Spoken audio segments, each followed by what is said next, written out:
우리 기쁜 부활 주일입니다.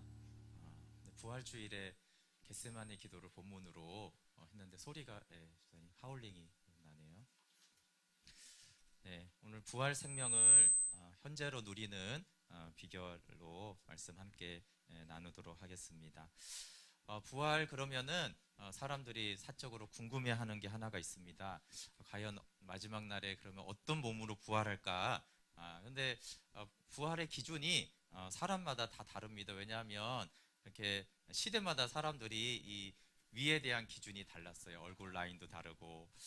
저게 이집트고, 저 맨 옆에 있는 게 르네상스 시대 때는 저런 여인이 미인이었대요. 특별히 이제 배가 둥글게 나온. 그래서 배 나오신 분들은 위로를 받으시기 바랍니다. 네. 그래서 사실 어떤 모양이 아니라 부활이 가져온 최상의 은혜는 죽음에서 부활이죠. 우리의 외형, 외모에 대한 것들이 아니라. 우리 고린도전서 15장 한번 20절 한번 찾아보겠습니다. 고린도전서 15장을 이제 보통 부활장이라고 말합니다. 부활에 대한 말씀이 가득 넘치기 때문입니다. 그리고 바울은 죽은 자의 부활이 없으면 우리 믿음도 헛되고 우리가 전파하는 것도 헛되다라고 했습니다. 고린도전서 15장 20절부터 22절 함께 같이 읽겠습니다. 20절부터 시작. 그러나 이제 그리스도께서 죽은 자 가운데서 다시 살아나사 잠자는 자들의 첫 열매가 되셨도다. 사망이 한 사람으로 말미암았으니 죽은 자의 부활도 한 사람으로 말미암는도다. 아담 안에서 모든 사람이 죽은 것 같이 그리스도 안에서 모든 사람이 삶을 얻으리라. 부활은 현재적으로는 우리가 영생을 얻고 죽은 후에는 우리의 몸이 부활합니다. 장차 완성될 하나님의 나라에서 부활의 몸을 누리게 되는데, 구체적으로 이제 예수님 재림하실 때 그런 일이 있을 것을 51절, 52절에 말씀하십니다. 우리 뒤로 가서 51절, 52절 읽어볼게요. 시작.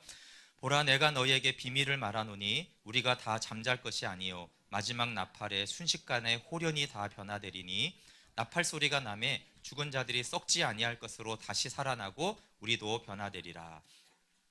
몸이 죽은 자들은 썩지 않을 것으로 다시 부활의 몸으로 살아나고, 살아서 이제 재림을 맞이하는 자들은 몸이 영광스러운 부활의 몸으로 변화된다라고 말씀하셨습니다. 그런데 이 부활이 이제 마지막 날 재림 때만이 아니라 사도 바울이 55절부터 57절에 이 부활의 승리가 현재로 주어진다라고 선포합니다. 우리 55절부터 57절까지 한번 같이 읽어볼게요. 시작. 사망아, 너의 승리가 어디 있느냐? 사망아, 내가 쏘는 것이 어디 있느냐? 사망이 쏘는 것은 죄요 죄의 권능은 율법이라. 우리 주 예수 그리스도로 말미암아 우리에게 승리를 주시는 하나님께 감사하노니. 사망을 막 꾸짖는 것이죠. 사망아, 네가 어디 승리가 있느냐? 여러분, 사망만큼 이 만물 안에서 강력한 것이 없습니다. 누가 사망을 이깁니까? 어떤 피조개도 사망을 이길 수는 없어요.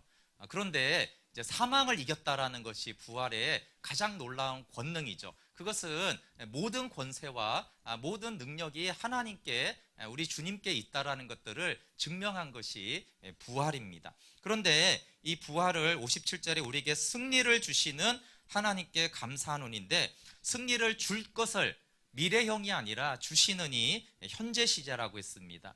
헬라에서 현재 시제는 현재 이 부활의 승리를 주신다. 현재 사망을 이기는 승리를 주신다. 사망을 이긴다는 건 사망과 관계된 모든 것이죠. 이 땅의 모든 슬픔, 아픔, 고통들은 다 사망 아래에 있는 것들이거든요. 그 모든 것들의 최정점에 사망이라는 것이 있기 때문에, 여러분, 전쟁을 할 때 왕을 이제 사로잡았다라는 것은 그 밑에 있는 부하들은 자동적으로 다 결박이 되고 복종을 하는 것을 의미합니다. 그래서 현재적으로 이 사망을 이기는 승리를 주신다라는 것은 우리에게 너무나 놀라운 사실입니다. 그래서 하나님은 이 부활을 현재로 누리라고 그렇게 우리에게 부활을 믿으라고 하는 것입니다. 그래서 부활신앙은 우리가 마지막 때 부활을 몸으로 변화될 것도 믿는 것이지만, 현재 이 부활의 승리를 주시는 하나님을 믿는 것이죠. 그래서 이 부활신앙이 순교의 자리에서도 하늘을 바라보며 기뻐할 수 있었던 믿음의 비결입니다. 그러면 이제 부활 신앙으로, 부활 생명으로 사는 비결이 무엇인가라고 했을 때, 그것은 예수님의 무덤과 연합되는 것에 비결이 있습니다. 여러분, 우리가 하나님과의 교제를 통해서 부활에 연합됩니다. 그래서 우리가 이렇게 예배드리고 찬양하고 기도하고 말씀을 묵상하고 또 서로 사랑해요. 그런데 이런 것들은 형식입니다. 형식 자체가 예수님과의 연합이 아니라 이런 형식을 통해서 예수님과 연합이 될 때 우리가 그 부활의 능력으로, 부활 신앙으로 살아가게 됩니다. 그럼 구체적으로 어떻게 무덤에서 우리가 부활할 수 있는가 하면, 우리가 예배 행위를 하는 것 자체가 아니에요. 우리 용어에 우리가 이제 어쩔 수 없이 그냥 쓰는 것이 있는데, 정확하게 교회와 교회 건물이 다르잖아요, 그렇죠? 근데 우리는 보통 그냥 교회에서 모이자 이렇게 쓰는 경우가 있어요. 그리고 예배와 예배 모임은 사실은 다른 것이에요. 이해 가시죠? 예배 모임을 했다고 그 사람이 예배를 한 건 아니에요. 예배는 하나님과의 영적인 인격적인 만남이에요. 근데 그냥 요 시간 들어왔다가 나가면 우리는 예배했다라고 관례적으로 이제 용어를 써요. 그렇지만 구분이 되는 것이죠. 그래서 우리가 말씀을 묵상했다, 기도했다, 예배했다라는 것과 하나님과 사귐을 가졌다, 연합됐다는 사실 동의어가 아닙니다. 그래서 그러나 이제 어떻게 그러면 주님과 연합이 되냐면, 그런 수단으로 우리가 연합이 되는 거예요. 예배 모임에 오지 않고 예배한 사람은 아무도 없어요. 다만 예배 모임에 온 사람 중에 예배를 한 사람이 있고 예배를 하지 못한 사람이 있는 것이죠. 그러니까 우리는 그런 형식을 취하는 거예요. 우리가 말씀을 묵상하고 기도하는 자리에 가야지 되는 것이죠.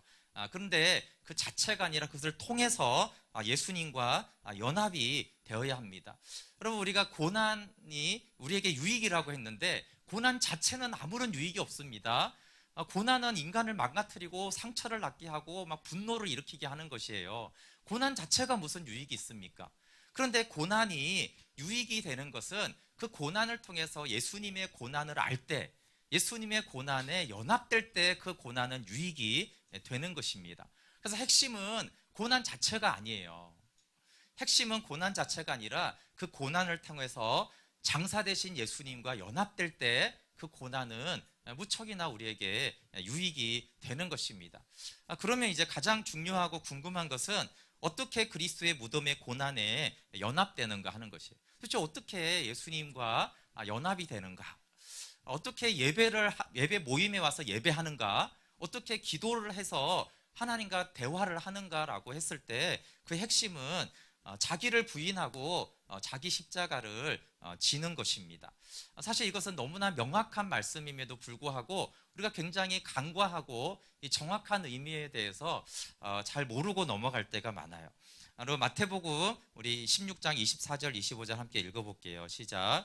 이에 예수께서 제자들에게 이르시되 누구든지 나를 따라오려거든 자기를 부인하고 자기 십자가를 지고 나를 따를 것이니라.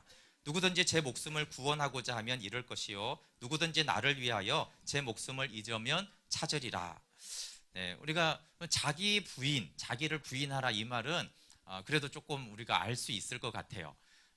그런데 자기 십자가를 진다라는 게 뭘까요? 자기 십자가를 진다.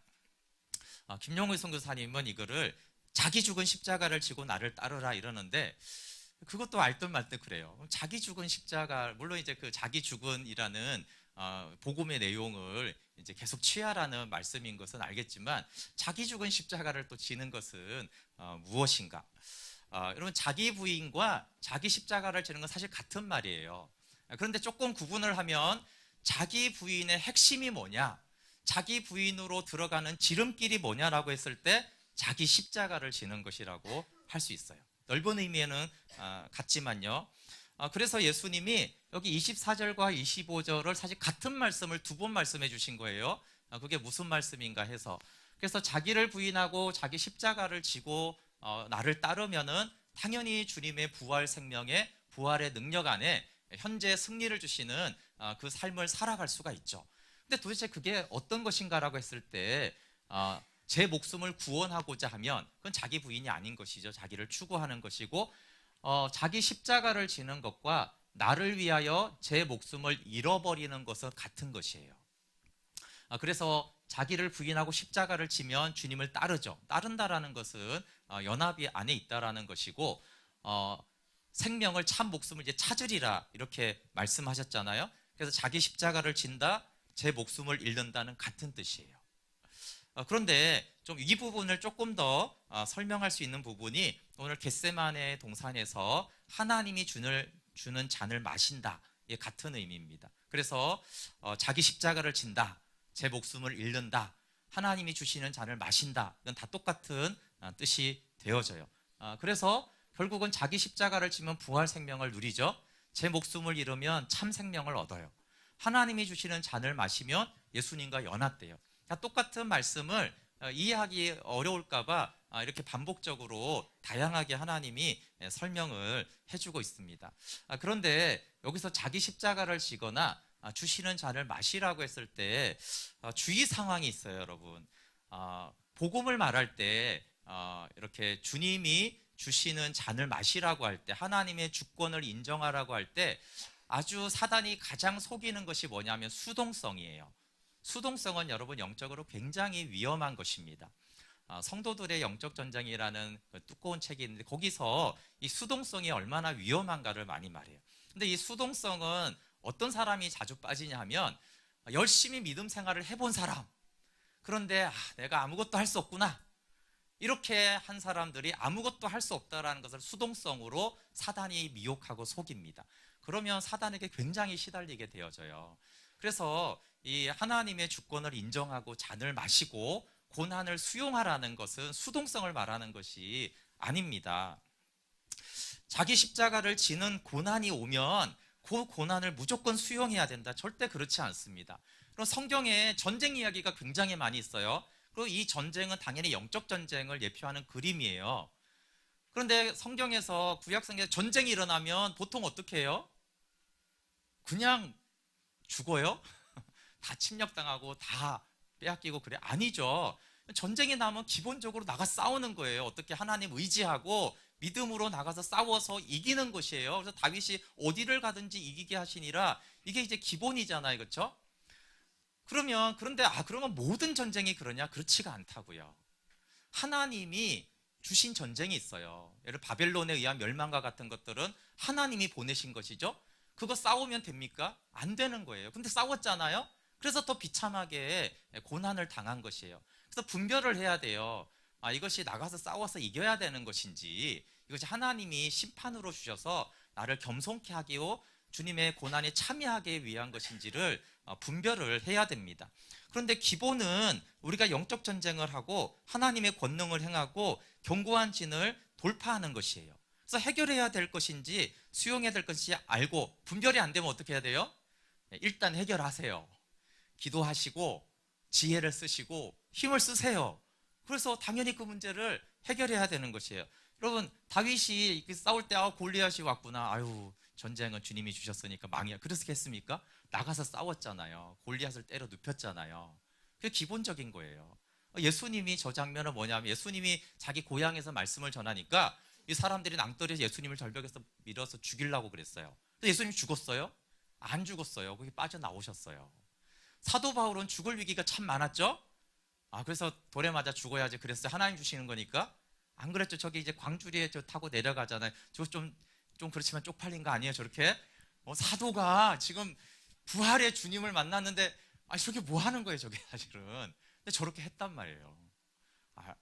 그래서 위기는 피해야 되고, 도전해야 될 거는 싸워야 되고, 극복해야 될 거는 넘어가야 되는 것이에요. 근데 여러분, 예수님이 하나님 아버지가 주는 겟세마네의 잔을 결코 저항하지 않았어요. 결코 피하지 않았죠. 오히려 당당하게 나가서 그 고난과 수치와 모멸과 죽음을 받아들이셨죠.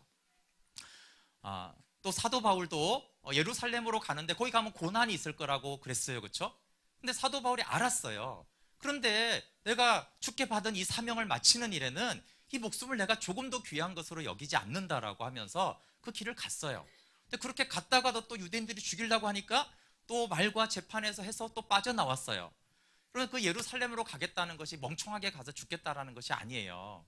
주님의 사명을 감당하기 위해서 내가 자기 십자가를 진다라는 의미를 무능한 것이거나 수동적인 것으로 이해하면 안 됩니다.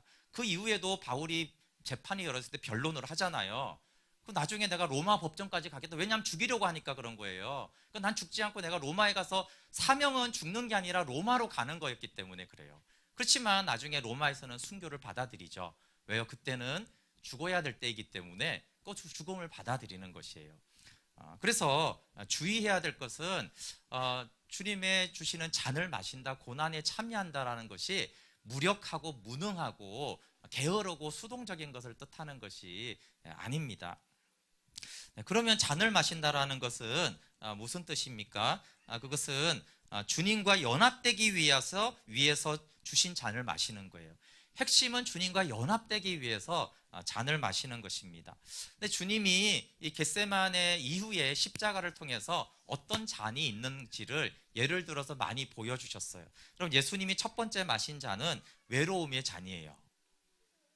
여기 제자들이 이게 다 도망가죠. 저기 겟세마네 동산에서 기도하는데 제자들은 졸고 있잖아요. 사랑하고 평생 함께 하겠다고 하던 사람들이 다 도망가고 떠나고 홀로 남아있는 잔입니다.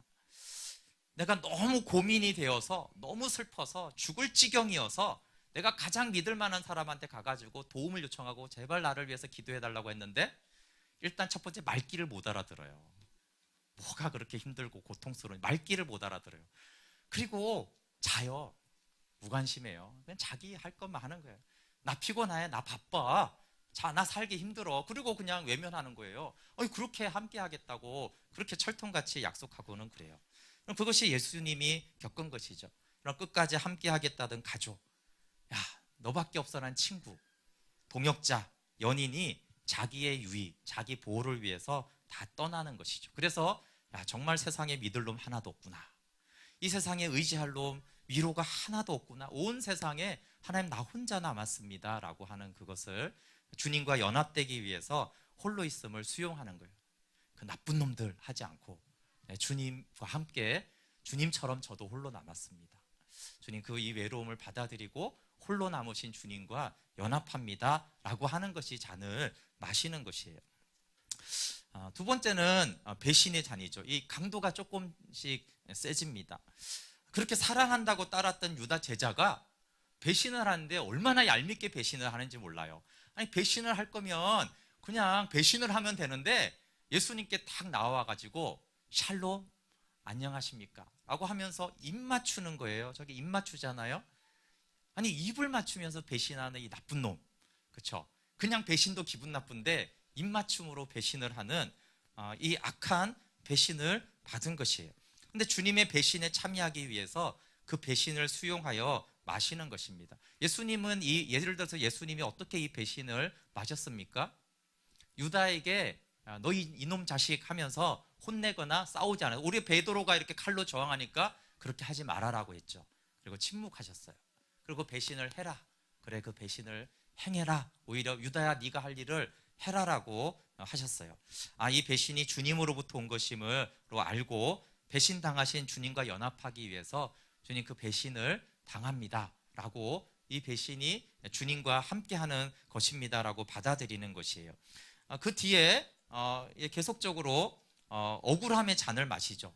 거짓 증인, 모함하는 거예요. 없던 일을 했다라고 나쁜 말을 하고 조금 있는 것을 왜곡시켜서 비난하고 소문내고 이런 일들을 예수님이 재판장에서 받으셨죠. 그때 주님은 그걸 따지고 논쟁하거나 변론하지 않고 억울하지만 하나님이 주신 이 억울함의 잔을 침묵으로 마셨습니다. 좀 비슷하지만 모욕과 조롱과 멸시의 잔을 마시셨어요. 이 십자가의 과정이 얼마나 정말 자존심을 상하게 하는지 몰라요. 근데 이 자존심 상할 때 주님도 자존심을 상하셨습니다. 주님도 조롱당하셨습니다 라고 그 조롱을 내가 주님을 위해서 주님 안에 거하기 위해서 받아들일 때 그때 주님이 나와 함께 하십니다. 우리에게는 많지 않지만 매맞음과 채찍의 잔이 있죠. 그리고 십자가의 못 박힘이 있어요. 이것은 우리에게는 실제적인 손해를 말해요. 실제적인 손해, 돈이나 건강과 같은 실제적인 물리적인 손해나 아픔, 또 이제 박해가 있는 곳에는 실제적으로 이런 일이 있죠. 이런 것을 주님을 위해 고난받을 자격이 주어짐을 감사했어요. 이 고난에 참여하고 이 도망갔던 제자들이 나중에 이 겟세마네의 잔을 다 마십니다. 그들이 어떻게 마셨는지 얘가 여기 사도행전 5장 40절에 41절에 나오고 있어요. 한번 같이 읽어볼게요. 시작.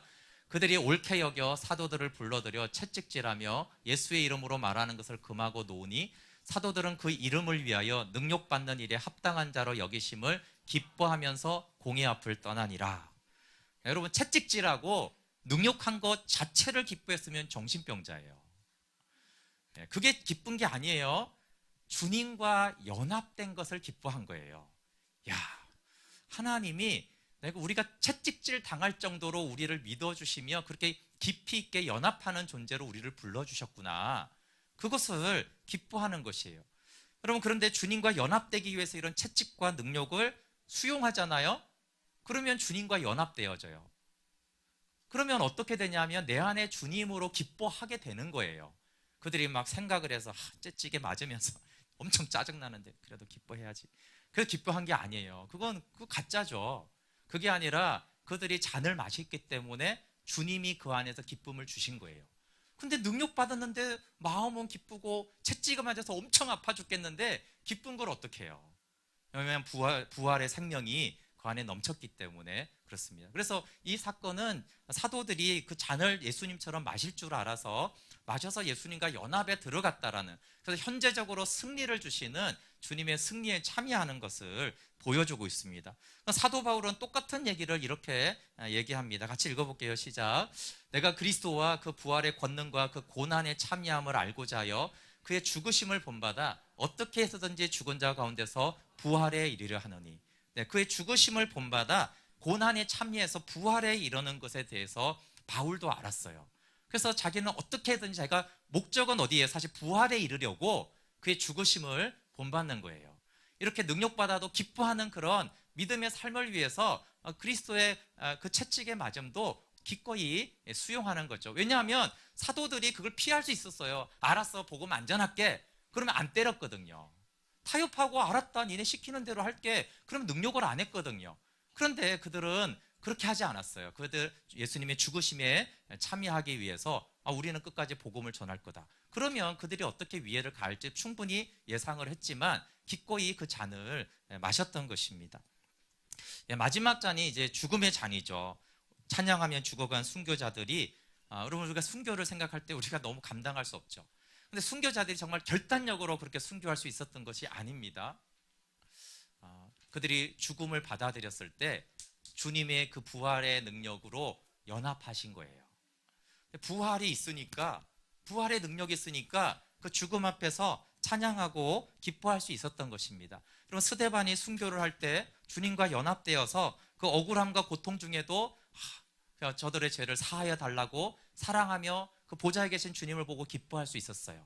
스데반의 결단력이 대단한 것이 아니라 그 안에 주님이 이미 죽음을 수용했던 스데반에게 주님이 연합되셔서 부활의 능력으로 함께 해주신 것이에요. 여러분, 하나님이 연합되지 않았는데 기뻐한다, 그건 정신병자예요. 어떻게 죽음 앞에 고통 앞에서 기뻐하고 그럴 수가 있어요. 사랑한다고 그럴 수가 있어요. 주님이 우리 안에서 그렇게 하신 것이지 스데반의 능력이 아니라 주님의 부활의 능력이 스데반을 그렇게 하신 것입니다. 여러분, 잔을 마신다라는 것은 수용하기 싫은 것을 수용하는 것입니다. 여러분, 자기 십자가는 각각 다릅니다. 근데 우리는 자꾸 사람들이 십자가를 서로 비교해요. 근데 자기 십자가잖아요. 그러니까 각자 다르죠. 그래서 자기 십자가라고 하는, 어떤 공통된 하나의 십자가가 있는 것이 아니라 각자 자기에게 주어진 십자가예요. 그래서 그 십자가의 크기나 그런 것들을 비교하면 안 돼요. 각자 십자가를 지면 자신에게 주어진 쓴 잔을 마시면 부활 생명에 참여해요. 한 달란트 비유와 같아요. 자기에게 주어진 것만 마시면 되는 것입니다. 근데 자기 십자가의 특징은 십자가니까 지기 싫고 수용하기 싫습니다. 그런데 우리가 좀 위로를 받을 수 있는 것은 예수님도 싫어했어요. 우리 마태복음 26장 38절 39절 한번 같이 읽어보겠습니다. 마태복음 덮어두셨나요? 그래서 본문은 항상 보니까 마태복음 26장 38절 39절 예수님이 여러분, 예수님도 자기 십자가를 진 거예요. 물론 예수님의 십자가는 모두의 십자가이기도 하지만 예수님 입장에서는 예수님도 자기 십자가예요. 그래서 십자가를 이해할 때 만약에 조용호가 져야 될 십자가를 예수님이 졌다면 예수님은 껌이었어요. 뭐 그런 건 그냥 하죠. 근데 예수님에게는 예수님에게 맞는 십자가가 주어진 거예요. 우리에게 예수님을 십자가를 져라. 우린 절대 못 집니다. 그거는. 그렇죠?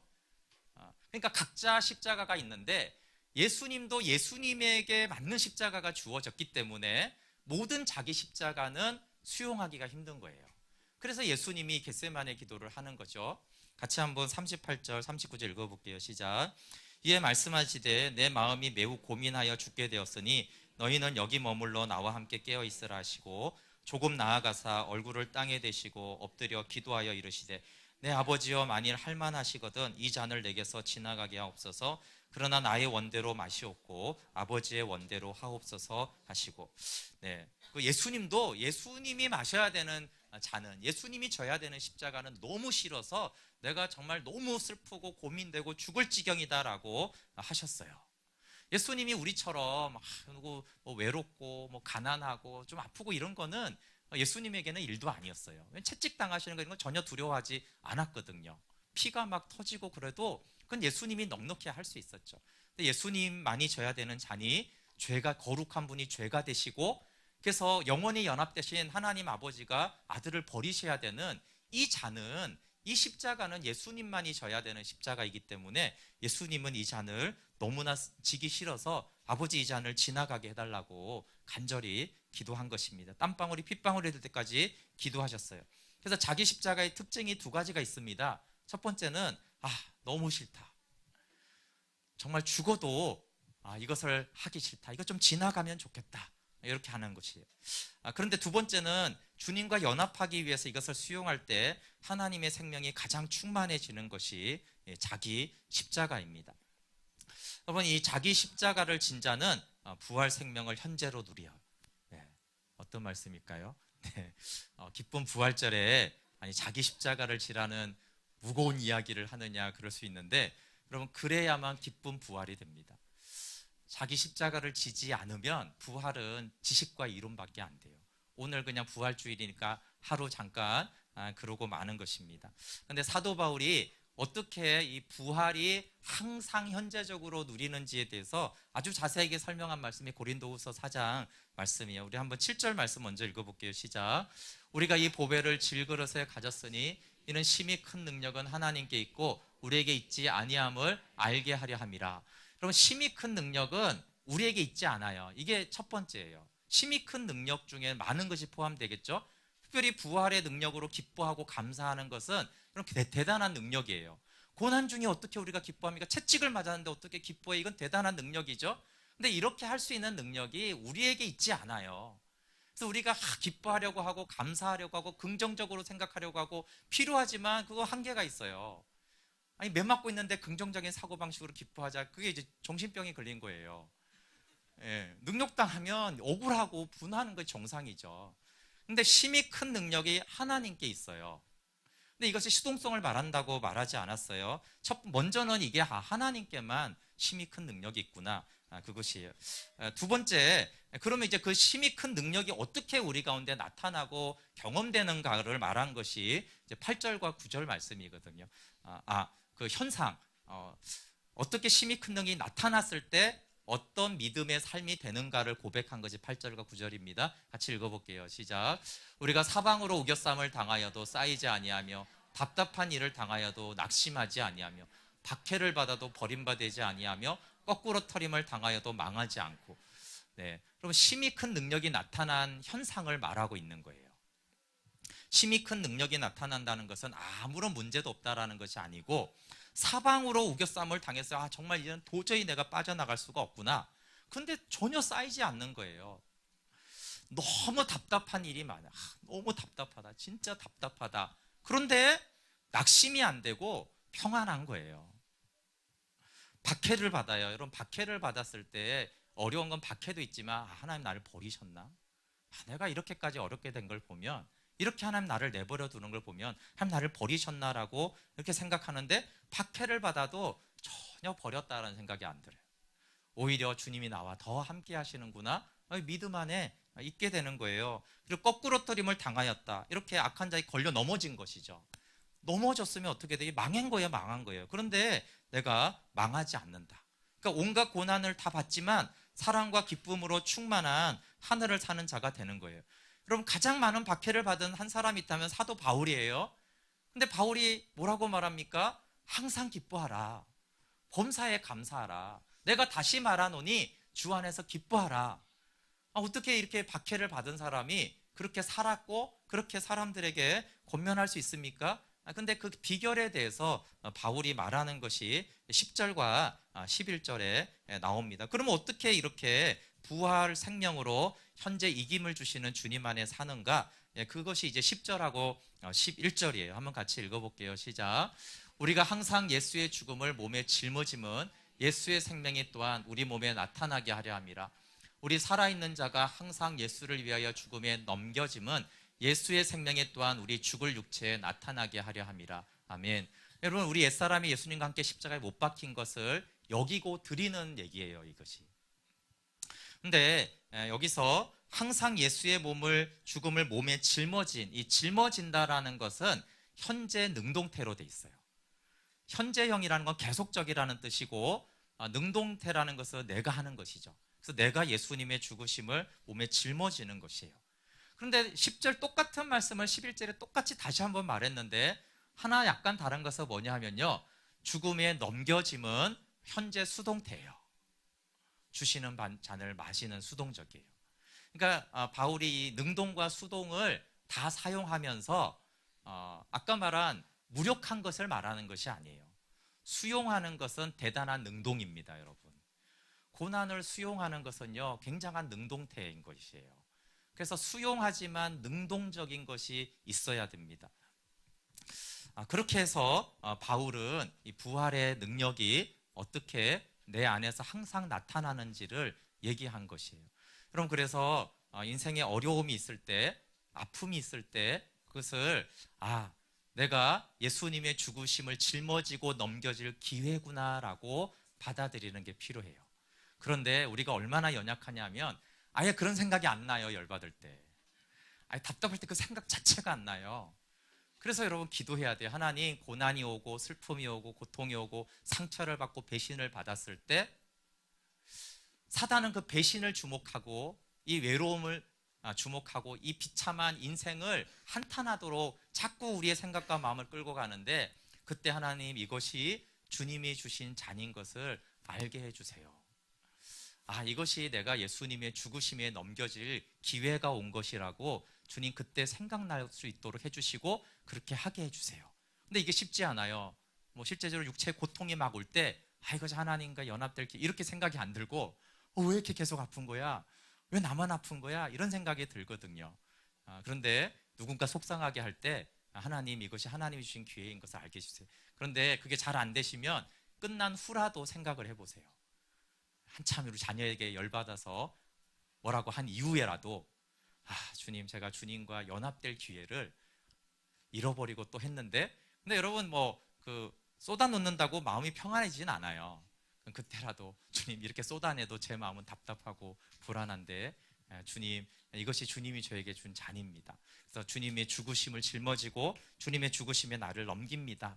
그렇게 기도하고 순종할 때 여러분, 예수님이, 성령님이 그때 가장 기뻐하세요. 왜 그래요? 그때 성령님은 예수님의 십자가와 부활을 자랑하고 싶어서 안달이 난 분이 성령님이신데, 그렇게 나오는 그 길이기 때문에 성령님이 그때 우리를 도와주십니다. 그럼 부활 생명이 죽을 육체에 나타난 자의 고백이죠. 바울의 고백입니다. 한번 같이 읽어볼게요. 시작.